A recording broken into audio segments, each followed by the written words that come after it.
Hey there, and welcome back to day 3 of my 75-day video challenge. I decided to stop saying the word hard because I feel like I was starting to speak that into existence. I'm like, it's only day 3. Like, it's not really hard, but the fact that I kept saying that word made it hard. So we're going to lose the word hard and we're going to just jump in and have a good time. So today I am talking about a weird tactic that I tried in a professional development that actually worked. Okay, so before I share that, I don't want to be rude. Let me go ahead and introduce myself in case we have not formally met. My name is Flora Gomez. I'm a professional development strategist for early childhood educators, and I build competent and confident early childhood teaching teams. I primarily work with childcare owners and leaders to help them build teams they don't have to micromanage. I want to make sure you have systems that run on autopilot, and then we're going to create an environment that really gets your teachers excited to come to work. Okay, so story time. If you've ever been in a workshop with me or if you have not yet, one thing you need to know is you're going to always get a story. Matter of fact, I'm just always telling stories, okay? So hopefully you like stories. Anyway, the 1 year I was facilitating a PD for my own staff, and I remember on the agenda, I scheduled it for them to come back and reteach what they had learned in workshops. So the program I worked with at the time, we had like Head Start. We had a partnership with the local school district to offer preschool and prevention initiative, which is like services for children birth to 3. So we had all of these different stakeholders, right, that required different types of PD. So my staff was going out to different trainings and stuff. And of course, I can't send everyone to everything. So what I did is I said, you know what? This PD day or our in-service day is going to be dedicated to you having an opportunity to share what you've learned. So it's great when one teacher goes to learn new strategies. It's awesome when everybody on the team can benefit from it. So I decided to, we got breakfast, we set the scene out. It was just a beautiful atmosphere to walk into. And as an icebreaker, I had my staff do an art activity. And with their art activities, I don't even remember what the actual thing was, but they ended up doing all the same thing. It was more like a craft. It was not authentic art. Okay. And I just wanted to, get them in a little creative mood, everybody relax and unwind. So they did their art activity. I collected it and I said, okay, I'm going to put this together on a board for you all. And I'll present the bulletin board, right, when you come back. And I let them know up front that I really was doing this to model what I wanted them to do in the classroom for the children, right? But it was a setup.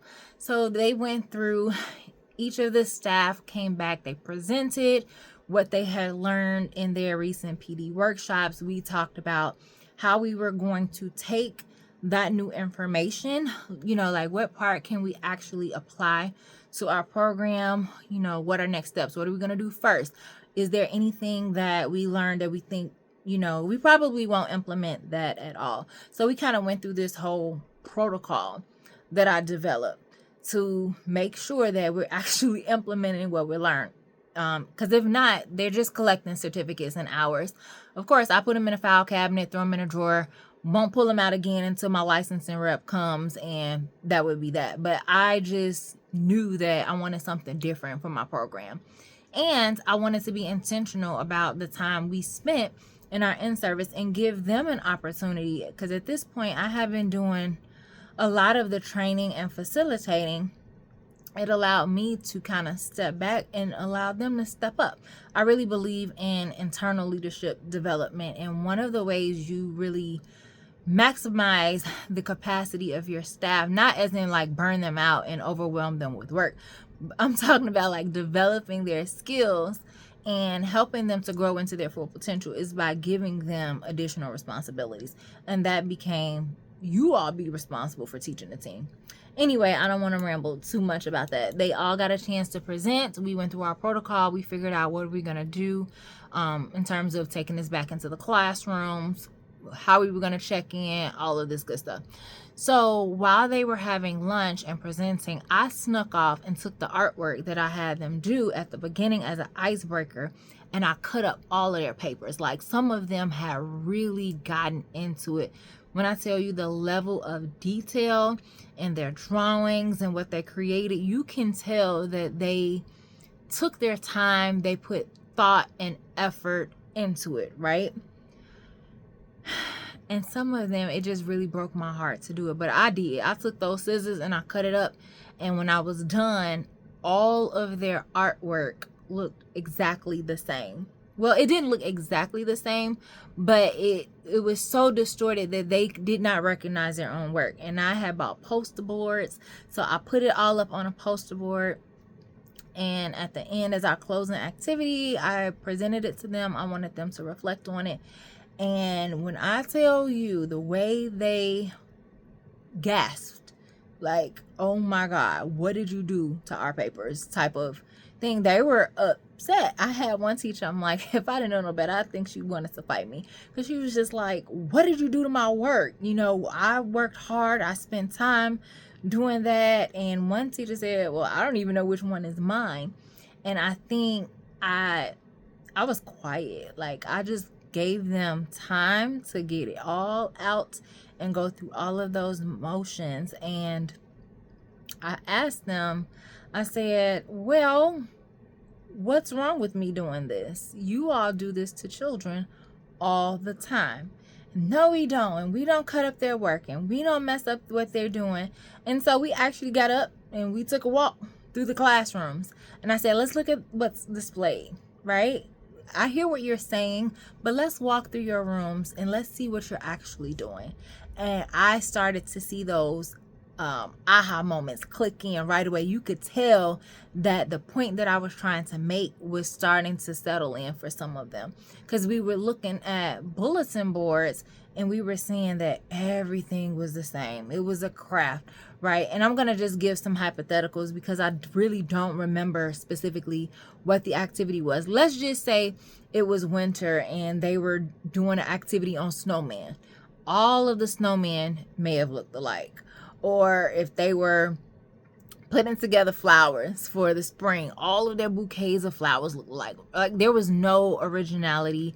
And I was trying to get them back to the idea or the concept of process over product, and understanding what authentic art experiences in early childhood are supposed to look like. And it wasn't just geared toward one classroom. This was all of the rooms, infants, toddlers, twos, preschoolers, everybody engaged in this. And so when they really understood that what they were doing most of the time wasn't art, it was more crafty, and the teacher would have this end product of what she wanted it to look like.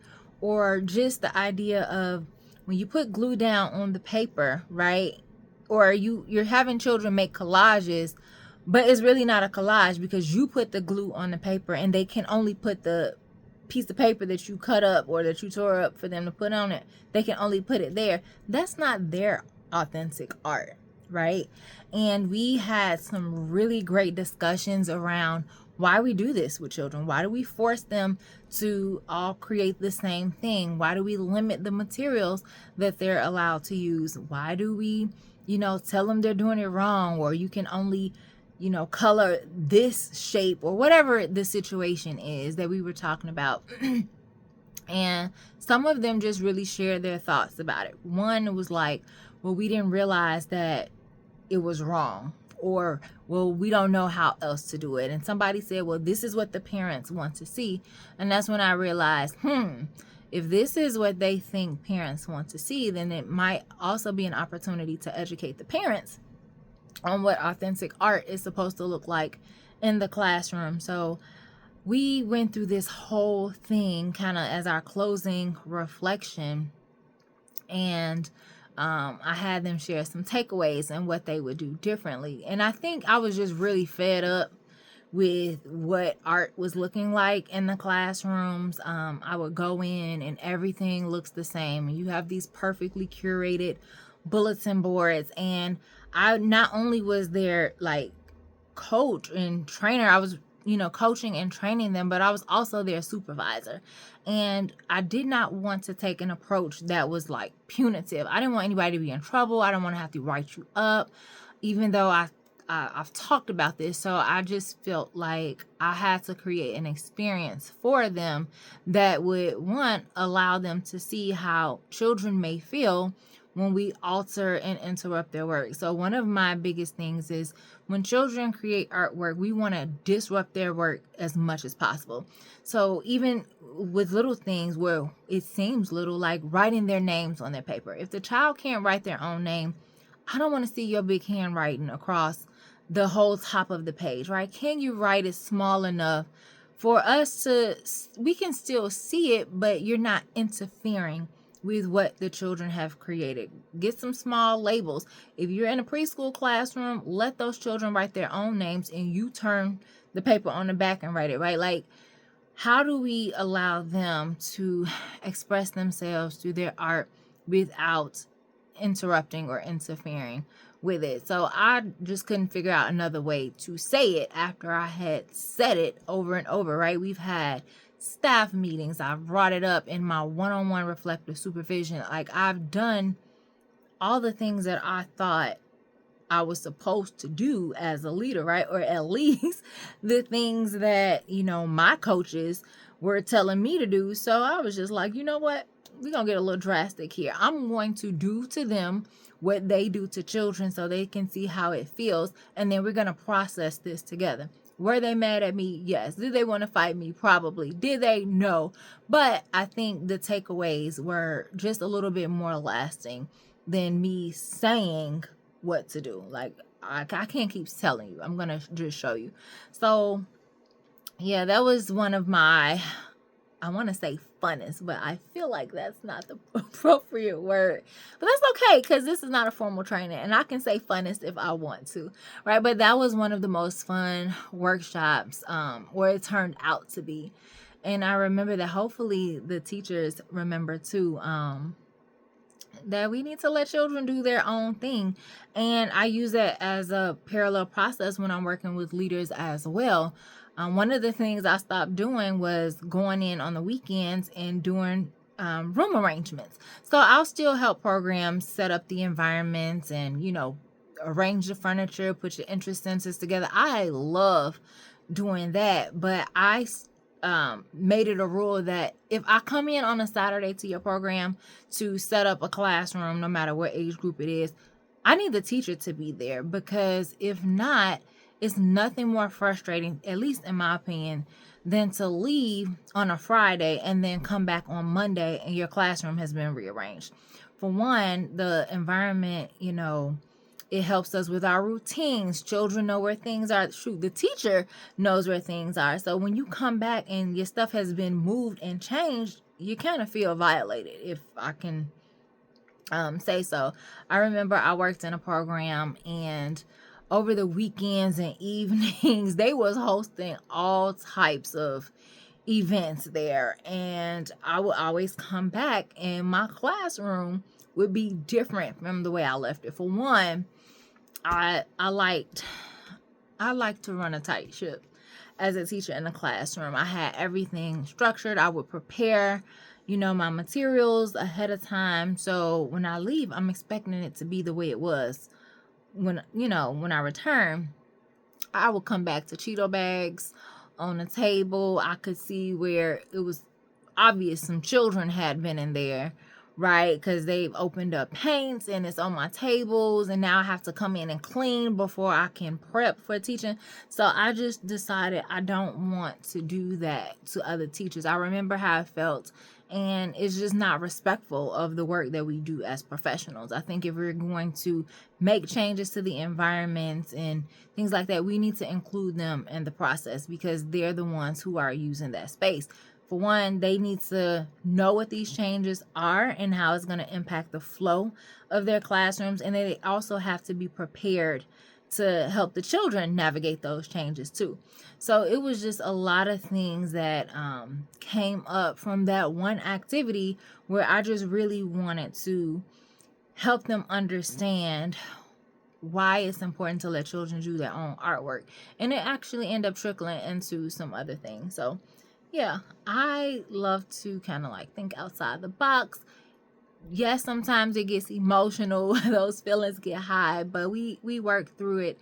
And I think that it makes us all better as a result, because even as I'm curating these activities and experiences for teachers, I always end up learning something based on their feedback. So it ends up being a win-win for all of us. So if you're interested in learning more about professional development and how to support your team and how to avoid the most common professional development mistakes made, make sure you check the description of this video. I'm going to share the link to a free training I have, the top 10 professional development mistakes made in early childhood education. Make sure you check that out. But also, share with me. I want to know one of your stories from training, like something weird that either you did if you were facilitating, or if you were a participant in a training and your facilitator did some weird stuff that actually worked, though. That's the thing, though. It has to actually work. Now, if you want to share your your other interesting stories with me, send those to me too. Send them in a DM. But I want to know, like, what's the weird stuff that people did, but it actually worked. And if you don't have your own personal story yet, it's okay. Just keep living, as they say. You will eventually get one. But share with me an aha moment that you may or may not have had from my story, even if I made you chuckle a little bit. That's my goal. I just let people know that sometimes I think I want to be a stand-up comedian. However, I have not built up the courage to go on anybody's stage, and I'm definitely not about to try to build a social media channel dedicated to me telling jokes. It won't be successful. So I just practice in my training on my people. They like it, they laugh, and if they don't laugh, I just have to remind them of what the punchline was. All right, so I am going to get up off of here. Stop taking your time. Share your comments below. Make sure you check out the free training if you're interested, and I will see you on day 4.